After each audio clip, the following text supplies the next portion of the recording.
also, in his spare time, I love the way you wrote it. In your spare time, you operate a dairy farm and a dry stock farm in the North Island of New Zealand. That's right. So thank you for being here. I will appreciate it. Thank you. Thank you. Hi, everyone. I'm sure glad I don't make hay balers in this room after all those presentations. I come from New Zealand, which I'm hoping that most of you guys will probably know where it is. We call ourselves Kiwis, and the reason for that is after a little wee bird. And some of you guys might know that New Zealand used to be attached to other bits of land, and about 65 million years ago it broke away. And when it broke away, it only took with it some trees and a whole lot of birds and stuff, and there was only 2 mammals in New Zealand, and they were both bats. And so New Zealand evolved quite different to the rest of the world. And these birds, this little kiwi evolved because it had no other predators, and it's just a little bird that walks around the ground and it eats insects and whatnot. And so that's our national bird, and that's why we're called Kiwis. And I suppose that's of no real relevance to you guys, but anyway, I thought I'd tell you why that's up there. So New Zealand has got a temperate climate, and there's parts of New Zealand that'll grow grass all year round. We've got a great rainfall, so a lot of the country has about a 50-inch rainfall, but some parts have a 350-inch rainfall. It never stops. And there's other parts, dry bits, that would be 30-inch. So it's quite different to the extremes that you guys have. And if you can't be a pastoral farmer down there, well, you're a muppet, basically. It's a very kind climate for pastoral agriculture. So we've got about, down there, 5 million dairy cows. We've got 5 million people, so there's one for each person. So that would mean you guys would have to have 320 odd million, if you know what I mean. So we're sort of cow people, and we also have about 28 million sheep, and we've got 1 million deer, and so it's the land of pastoral agriculture. There's lots of hooves on grass. So that's why some of the grazing technologies, and there's a few Kiwis in the room even. There's more than I thought there might be. But we're sort of the grass people, I suppose. So what I'm going to do today is just give you a little bit of overview of Gallagher and how we came to be, and a little bit about the systems that we are selling that some of you guys, thank you very much, are using. And I'm going to talk a little bit about some of the challenges for grazing systems that we see, and then I'm going to give you a glimpse into the future about where things might go with grazing technology. Because now that you guys aren't buying hay balers, you might as well spend a bit of coin on fencing and decent stuff. All right, it all started with a horse. A lot of things do. This was Bill Gallagher's father was a dairy farmer, and like most people in New Zealand, I suppose, back in the 1900s, early in the 1900s. And he had an Essex car, and this horse would keep rubbing on the car and causing mischief. So he thought, I'll fix that horse, and he wound the magneto up with a rubber band and connected one side to the car and the other side to the ground. And he had a stick through the rubber band, just like the old, the model aeroplanes when you were a kid. You'd wind up the rubber up the propeller, and you'd let the thing go, and away she'd go. So anyway, the story was that he never actually saw the horse touch the car, but after setting this up that evening, the next day the horse was on the other side of the house and it wouldn't go anywhere near the car. So that was the birth of the idea of using electricity in New Zealand to control livestock. And so he built these, he started thinking, well, I can control cows with a single wire. So he was building these electromechanical little fence units and using those to control his cows. His neighbours found out about it, and it's like innovation in agriculture. It often happens in the shed, and his neighbours wanted to buy them, and so eventually he was able to sell the farm, open a business to sell these units. But they made a whole lot of other stuff. That's a picture of him. He was a great inventor, made tractors out of cars, made a coal gas conversion unit during the war because fuel was short to run the car. So quite an entrepreneurial guy. Built boats on his front lawn. The Kiwi. They call New Zealanders good with number 8 wire. There's a thing called the number 8 wire mentality, and that's that because we're so a long way away from anywhere, if anything broke, we had to fix it ourselves. So we're quite good with welders and pieces of string and wire. So the business evolved. They also made machinery. They made forage harvesters. The reason for the orange colour in our brand that you'll see back there is because at the time when he was making these metal things, the cheapest rust paint you could buy was orange. So that's the reason behind our colour. But now we're quite fond of it. And he was making the electric fence products. So that was the start, and the company started in about 1938. But the electric fence breakthrough, I reckon a lot of you guys have probably heard the term low impedance energizers. I'm seeing a few nods. Low impedance electric fencing was invented in New Zealand in 1962 by a guy named Doug Phillips, and that was picked up by a number of companies and then taken to the world. So low impedance fences, the difference is that they have a means inside them to generate a pulse that's got a reasonable amount of energy that's really short. So when you get bit by an electric fence, one of our fences, that pulse is typically 0.1 of 1/1000th of a second. And what that pulse does, by being so short, it can travel down the wire, and when there's a bit of grass or a short on the fence, it's so short that it just most of it shoots past the fault, and it means we can hold the fence voltage up even when you've got grass challenge. So that was a huge breakthrough because that meant that electric fencing could be used for permanent fence, and that totally changed the game because instead of just having a one wire that's 300 feet long, we can now these days we can power 50 miles of fence and control livestock in very large areas. So that was an amazing thing, and in this part of the world, you guys are the converts, but you guys on outside of the room, there's plenty of people that still don't know about it and understand what it could actually do for them. So you can build a fence now that's a lot cheaper to build. You don't need 4 strands of barbed wire and a post every 10 feet or whatever we use.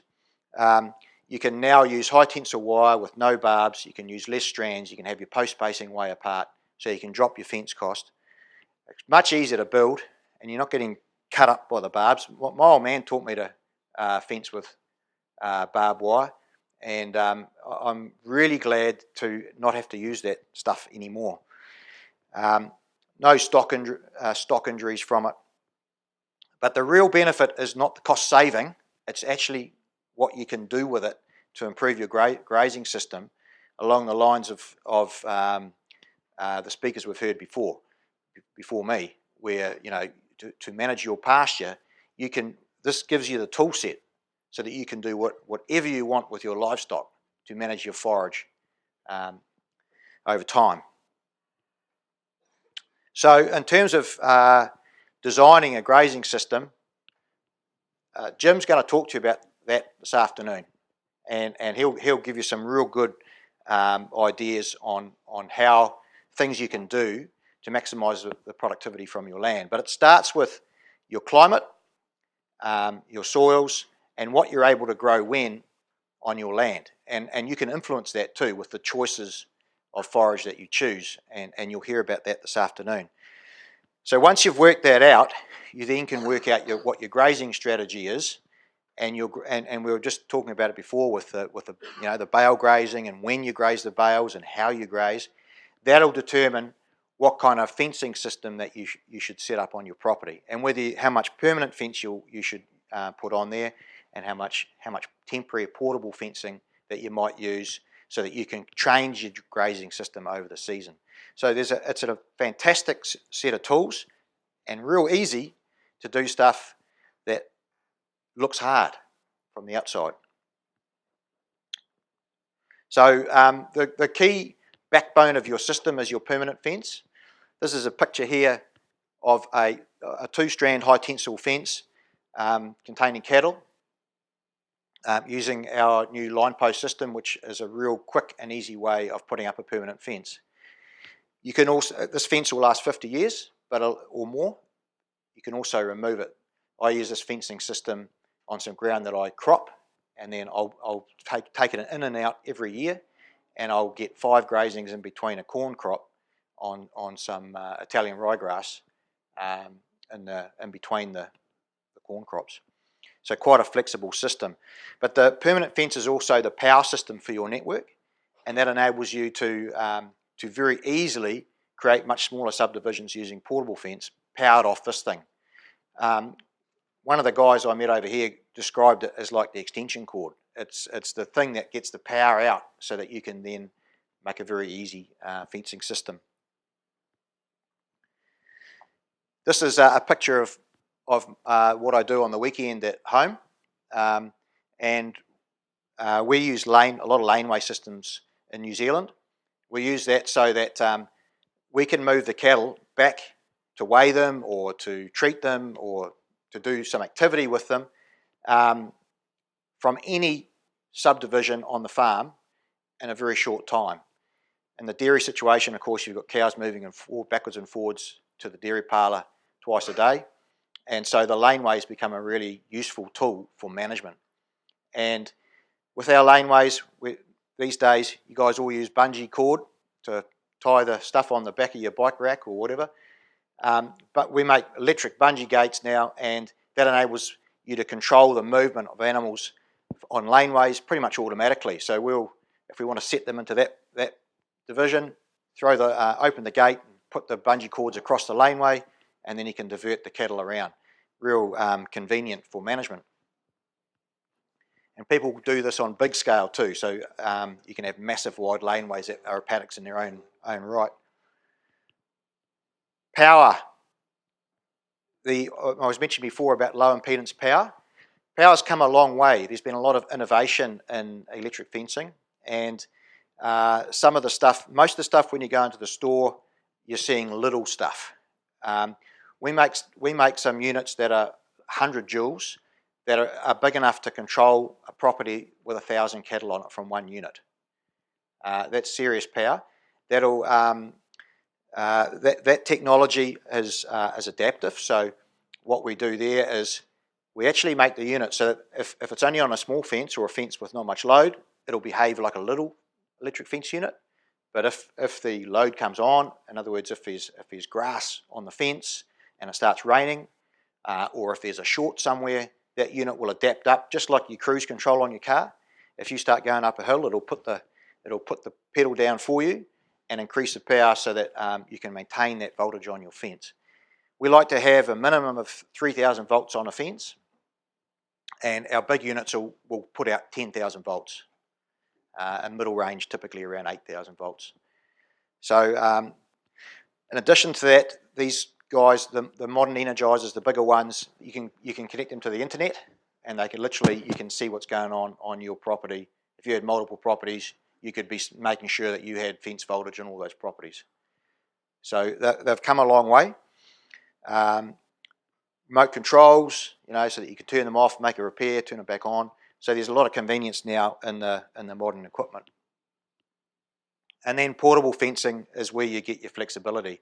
So I've seen the best portable fencing I've seen is probably actually up here. You guys are doing some amazing stuff with very large permanent fences used on some big country, using the high conductive poly products. We call them turbo. And that's where you need a lot of conductivity. The basic poly wire you buy on the shelves, good for about 600 feet fence, and after that you'll lose power because it's just the conductivity is really poor. But if you buy the turbo product, you can go for many miles and have a good performing fence. Reels and standards, it makes the job easy. People think that moving cattle is difficult. Once the cattle get used to working in this way, on our place we're either 12-hour on the dairy side or we're 24-hour shifts on our dry stock side, on our cattle side, and it's easy. You can move a mob of 100 cattle in just a few minutes because they come to you. They know you're going to move them. Wind the reel up a bit, let them onto their next break, and so on. So I'll give you an example. I've got a dry stock block at home that's only 150 acres. On there we run about 220 head of cattle and 3 mobs in different age groups. And on that we have 45 paddocks permanently set up, and we've got 13 or 14 of these reels and a couple of hundred stand posts on the go, so that when we come into the winter set period we can slow down and build our feed up and go slow through the winter period, much like what was being described before by the gentleman at the back, building up the feed ready for the winter. The other part of our business is animal monitoring. So if you're producing livestock from your forage, it's good to know how you're doing. So we measure weight gains with this kind of equipment. It's kind of like a weigh scale crossed with a stock management system on an iPad, all in one piece of kit, and that enables us to actually to monitor performance and see how we're going. Also, when you're selling livestock, we'll sell on weight and bring cattle in and draft them off into sale groups and sell over a period to meet the specs that we're trying to meet. So this kind of equipment's perfect for that. Also for your breeding operations, making sure you're keeping track of what you're doing on your property. This kind of gear is great for that. So that's a bit about kind of now and what we do. What I want to talk about now is a little bit about what's sort of happening and what some of the drivers are that might change grazing systems over the next sort of 10 years. So this is just sort of a little bit my view, but I think most of these things hold around the world. There's a heck of a lot of pressure now on the environment and on our reputation as producers, on our impact on the environment, particularly around keeping animals out of waterways. So, and I know you guys have schemes and activities up here aiming to achieve that. There's also talk about the carbon footprint of our production. There's a lot of pressure on in that space, and so in the future, I think we need to find systems that are really environmentally friendly. So this is a big area, big work on. It's maybe more of a work on in our country where the stocking rates are much higher than what they are here, but it's also a factor here. The other one is animal welfare. There's a lot of talk out there about alternative proteins, and there's huge investment going on in this country, trying to nearly work around us in some ways. But it's important for us to demonstrate that we look after animals and we understand their needs and look after them and can prove it. And so in the future, I think there'll be a greater demand to prove our husbandry performance. And so there'll be opportunities in there. Biosecurity. I don't know if you guys have heard about what's happening in New Zealand at the present time. This is really, and I wanted to share something with you guys about this. At the moment, there was a dairy farm in the South Island of New Zealand that was identified as having a problem called Mycoplasma bovis, which is a disease the animals get. It's transferred nose to nose, and it causes animals, when they're at times of stress, to get virtually uncurable mastitis and lameness. And so this was found on a New Zealand dairy farm for the first time. We're one of the few countries in the world that doesn't have this disease, and it was found a couple of years ago. Our government and the industry decided to try and eradicate it. And about 3 or 4 years beforehand, we'd put in a national traceability scheme using RFID in all cattle. At the time it came in, all the farmers, including myself, said, what the heck do we want this for? How are we going to get paid to cover the cost of this? And it went down like a lead balloon. What happened when Mycoplasma bovis has come in, we had about an 80% compliance rate, I suppose, since it came in. But when this disease came in, and the government and industry decided to try and eradicate it, that system became really important because in the dairy farms down there, our calves, we rear our replacement calves, and the surplus calves go off to the dry stock sector to produce bull beef, a lot of it which comes up here, and so calves go everywhere. So it's you can imagine how this disease would just spread, and that's what happened. So far, in the process of trying to eradicate it, we've slaughtered 100,000 dairy cows, and it's been quite devastating to people's lives because their herds they've built up over many years of breeding have been decimated, and so there's some quite upset people down there. So now, if you talk to a farmer in New Zealand about traceability, they'll be saying they're actually putting pressure on their suppliers to make sure that they're actually complying. So I think it's a useful lesson. You never know you need something until you need it, and then when you need it, you wish you had it. And I guess that's something for you guys to, just to know about what's happening down there and the impact. Simplifying agriculture. It's getting complicated. It's getting more complicated because people expect more from us, more paperwork, more compliance. The companies we're supplying our products to, they want more evidence of that we're doing the right thing. And so, as a farmer, you're the accountant, you're the animal husbandry person, you're the fertilizer expert, you're the you've got to be a jack of all trades. And so simplifying is important. So I think over time we're going to see a whole lot of technologies emerge that's going to make that easier for us. And then finally, people, not quite finally, but around the world, farming there's different ages involved in farming, but typically you'll see the average farmer maybe around that 50 years old. And so we really want to attract young people. I think you guys do that well with your schemes to attract young people into the industry.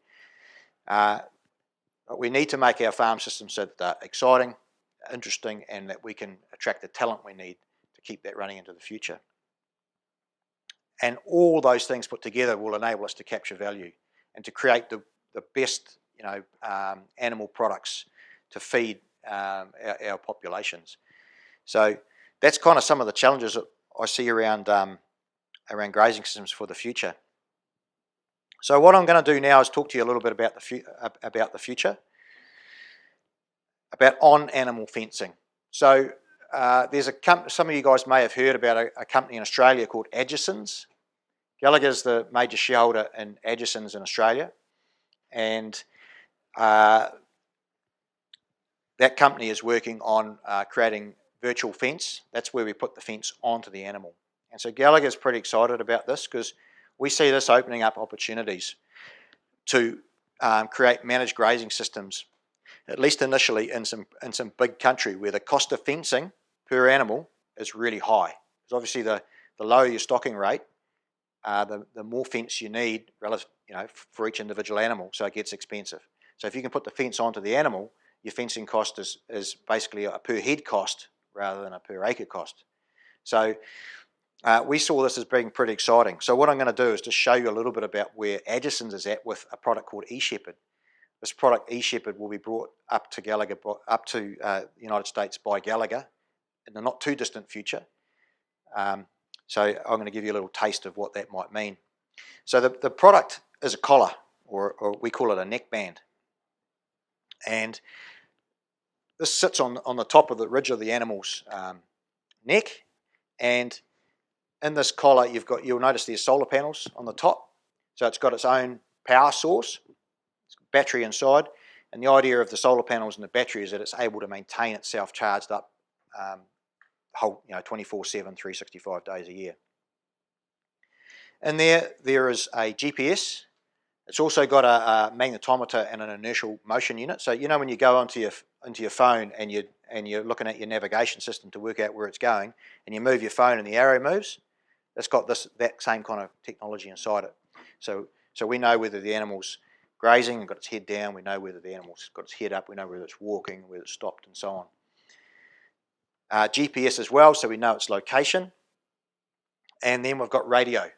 So we've got this, the radio sitting in here, and the idea of the radio is it can talk to a base station, and that range is high. You're talking about 10-mile range. So that this is then connected via that radio tower to the cloud, and so that we can see where that animal is, and we can communicate with the animal via the collar. So there's quite a lot of technology sitting in there. It's also got a sound unit in here, so that it makes beeping noises. It all sounds a bit far-fetched when I'm talking about it. I don't know if you guys are believing me, and it's got some contacts in here that enable us to give the animal a pulse. So the whole thing this is trying to do is it's putting the fence onto the animal, and instead of using sight, so when the animal when we train an animal to electric fence, we stick the animals in a paddock, we put a single wire fence across there, and the animals go up and they sniff the fence to check it out. They get a belt off it, and they remember it. It hurt. I'm not going to touch that thing again. And so that's animal training to electric fence. So you guys will all be doing that kind of thing now. Exactly the same. Instead of having a visual wire, the animals encounter the fence by hearing the sound. Then after they hear the sound, they get the shock, and they learn to associate the two together. And so they then respect the sound. The sound tells them when they're coming up to the boundary. So that's pretty much how it works. And I've got a little video here, and I think we need to. It's got a very nice Australian lady speaking better than I could explain it. So we'll listen to her.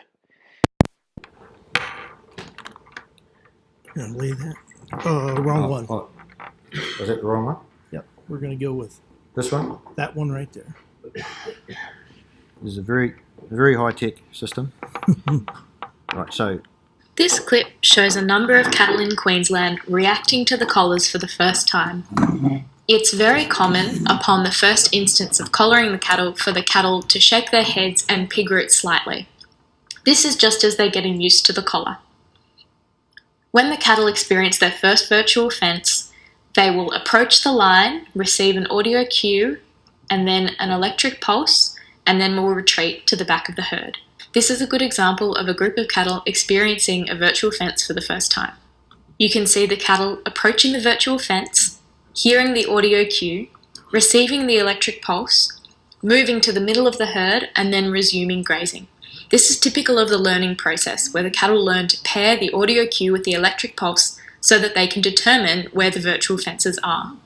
This clip shows cattle who are experienced with the virtual fencing system and understand the meaning of the audio cue. See, they approach the virtual fence, and upon hearing the audio cue, they stop, with no need for the electric pulse.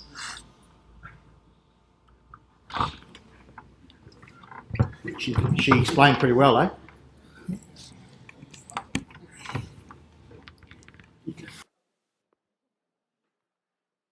So you can kind of see how it works. It works. It's not 100% like an electric fence will give you pretty much 100% control, apart from the odd rogue animal which end up on a truck. This product, it doesn't give you quite the level of control, but it's not far away. And there is a web application that's attached to this, where you can see a picture of your farm, and on there you can define the boundaries. You can literally draw a paddock and put the animals into the paddock, and then it holds them in that paddock. You can then draw another paddock and allow them to move to another paddock without having to go out there. So this is real. It works. It actually works better than I thought it would, when we first started, because we got involved in this quite early on, and we thought, gee, this could be good. But what we've found is that as we've gone on, the animals are really smart. They learn really well.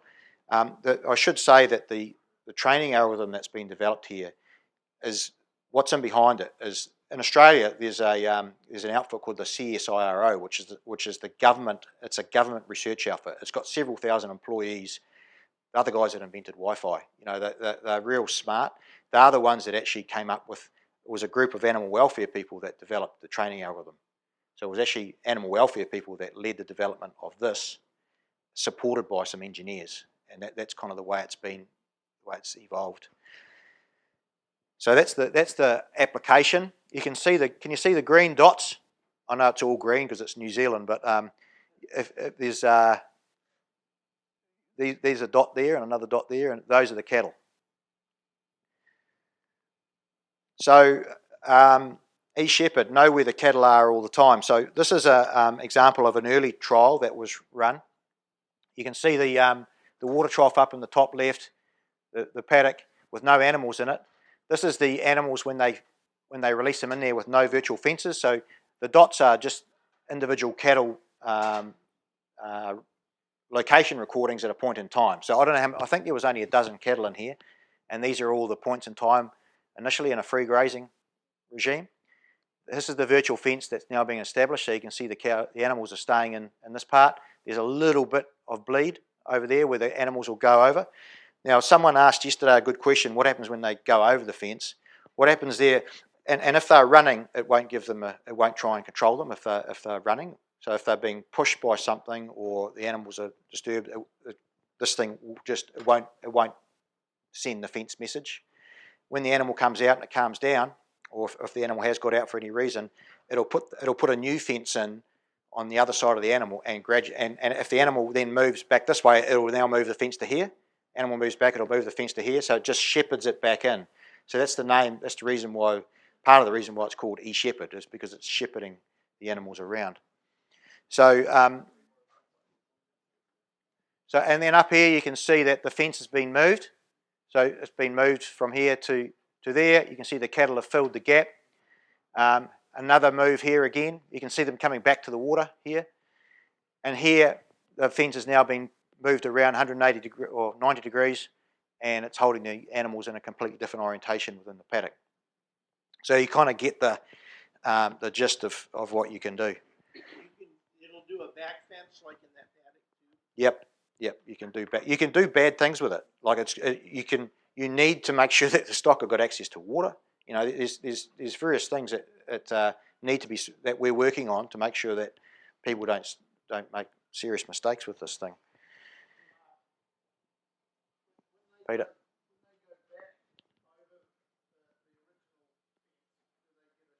No. If they're going back in, they don't get any shock unless they go further away. Yeah, it's not like the dog fence where it's a location-based thing. This is location plus behaviour, and that's what's unique about it. Is it's the behavioural side that the animal welfare folks develop that makes it different to the dog fence. So I'm not advocating that you go and put a dog fence on your cattle. I can't hear you, sorry.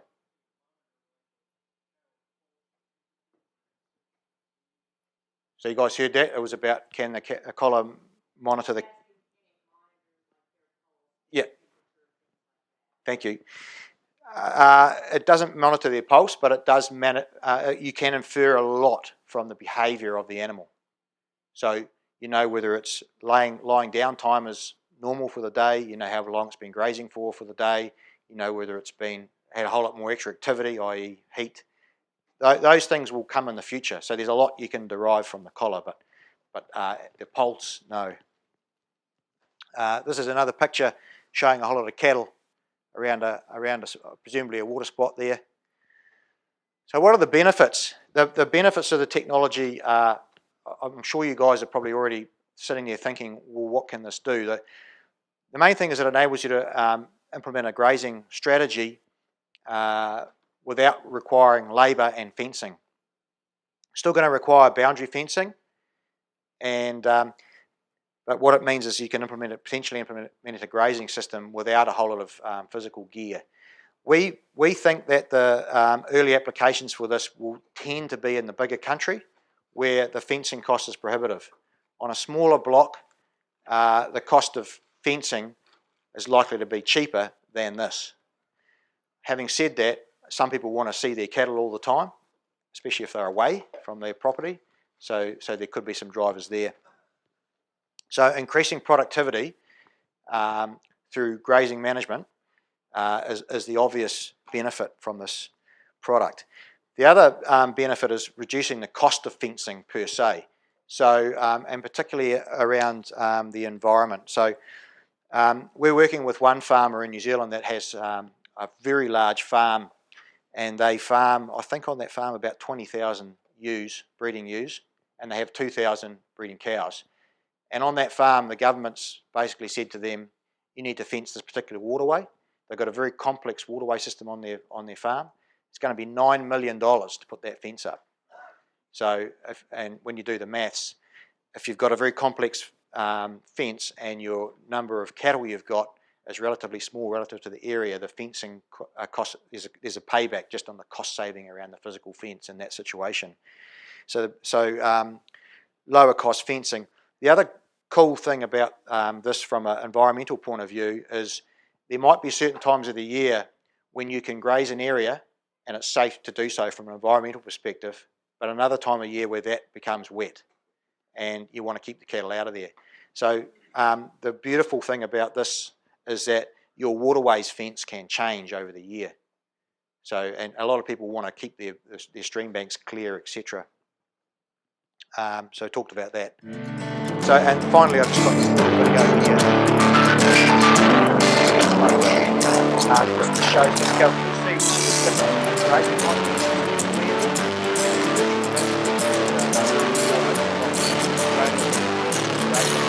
See the line here on the right hand side, there's big lines from right at the end.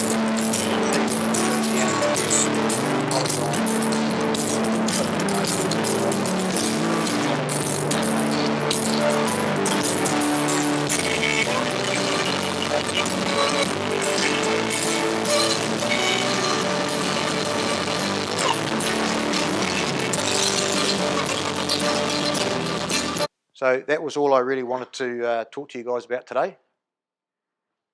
Are we? How's our time? We have time. So time for questions from Mark. You got, oh. Do you bring the cows into the milk parlor with that thing? No, the Addison's is it's a very good question, and because people are dreaming the dream, but we're focusing on, for this application, we're focusing initially on Queensland backgrounding operations, and Queensland backgrounding operations, you know, they have they might have, I don't know, 1,000 cattle, and that might be on, they might have 20 or 30 acres per cattle beast. So in that situation, this has got a really strong business case because the cost to run an intensive grazing system on that is relatively high, whereas here we can control it on the cost of this thing. There's a question right at the back there.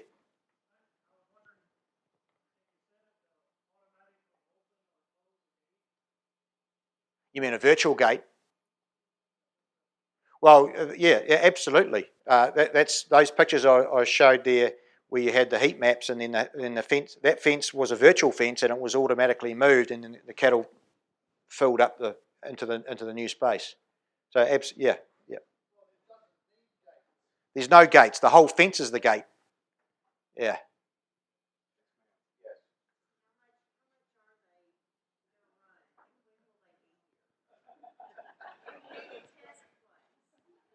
Oh, there's a lot of people wanting test places, eh?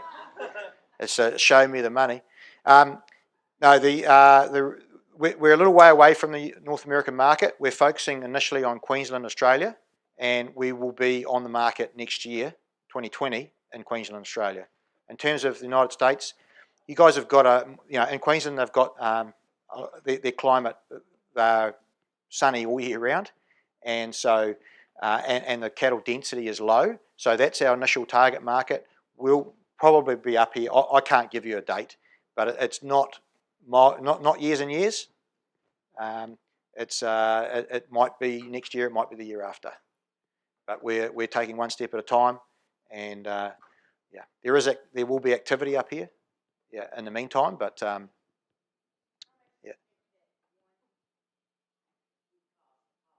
What would you expect to pay for it?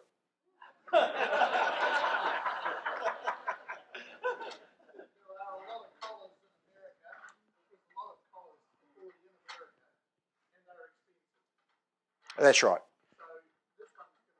It will be more expensive. In the dairy sector, there's a lot of collars used for animal monitoring. With the gentleman down here that asked about the pulse and the animal health side, and those sell. I think those are around the $150 mark, US, something like that, perhaps. So, but these are a lot more complicated than those. Those have this thing is is quite a different proposition to those. So you're not going to get a price on it. Might try.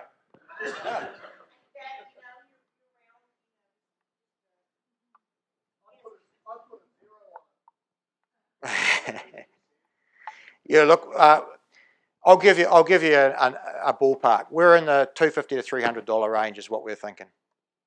There's quite a lot going on in there. 7 years plus. We right? Yes, what's the expected life? What's the expected life? Yeah, it's the life of the battery, and there's a high quality battery inside there. Is that it?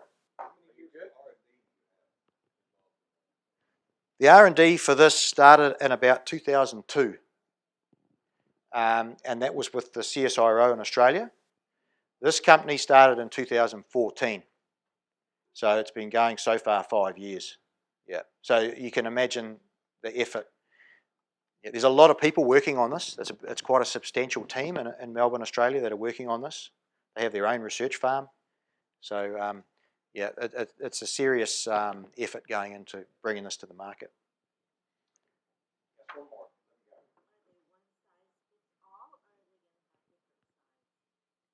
Good question. Is it one size fits all, or they will have their different sizes? We're targeting cattle, and at the moment we're looking at cattle that weigh over 200 kilos, which is 450 pounds. So basically you're talking about putting these on the calves after they're weaned. So we've got trials starting now on using these on mama cows and seeing how the calves behave when the mothers are being controlled by this. All right, Mark will be here certainly during lunch. Yeah.